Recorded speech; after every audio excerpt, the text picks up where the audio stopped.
যুক্তরাষ্ট্রের ক্যালিফোর্নিয়াকে আবার সকল দেশে সেরা হতে হবে এই মর্মে একটি আবেদনপত্র ছড়িয়ে দেওয়া হয়েছিল ভার্চুয়াল জগতে, যেখানে বলা হয় ডেনমার্ক ক্যালিফোর্নিয়াকে কিনে নিলেই একমাত্র তা সম্ভব হবে। সেই আবেদনপত্রে 2 লাখেরও বেশি সই পড়েছে।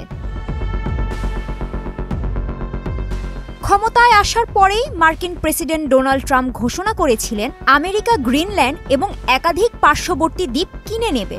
সুদবিহীন ব্যাংকিংয়ে আত্মশুদ্ধির পথ এনআরবিসি ব্যাংকের ইসলামিক ব্যাংকিং আল আমিন। ডেনমার্কের অন্তর্গত গ্রিনল্যান্ড বাস্তবে একটি স্বায়ত্তশাসিত অঞ্চল, ফলে ট্রাম্পের এই প্রস্তাব বিতর্ক তৈরি করে। ডেনমার্ক এবং গ্রিনল্যান্ডের প্রশাসন স্পষ্ট জানিয়ে দেয় কোনোভাবেই তারা আমেরিকার দখলদারিত্ব মেনে নেবে না। এরপরই উপহাসমূলক এই প্রচারপত্র ইন্টারনেটে ছড়িয়ে পড়ে, যেখানে বলা হয় আমেরিকার অন্যতম গুরুত্বপূর্ণ অঙ্গরাজ্য ক্যালিফোর্নিয়ার পুরনো গৌরব ফিরিয়ে আনতে হবে, তাকে আবার শ্রেষ্ঠ আসনে পৌঁছে দিতে হবে এবং তার জন্য কোপেনহেগেনের উচিত ক্যালিফোর্নিয়ার দায়িত্ব নেয়া।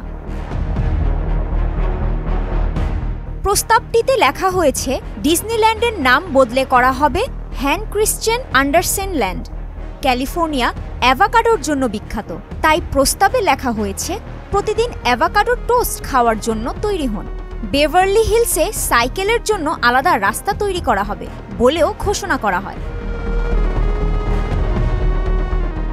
যারা এই প্রস্তাবটি তৈরি করেছেন তারা জানান নিছক মজা করেই তারা এই প্রস্তাবটি লেখেন, কিন্তু প্রায় 2 লক্ষ মানুষ তাতে সই করবেন তা তারা ভাবতে পারেননি। প্রস্তাবটি উপহাস হলেও ক্যালিফোর্নিয়ায় একটি ছোট ডেনমার্ক আছে। 3 জন ডেনমার্কের অধিবাসী ক্যালিফোর্নিয়ার দক্ষিণে সরভ্যাং শহরটি তৈরি করেছিলেন। সেখানে ডেনমার্কের প্রেস্টিক থেকে সব খাবার পাওয়া যায়। কাজী শাহরিন, মোহনা ডিজিটাল।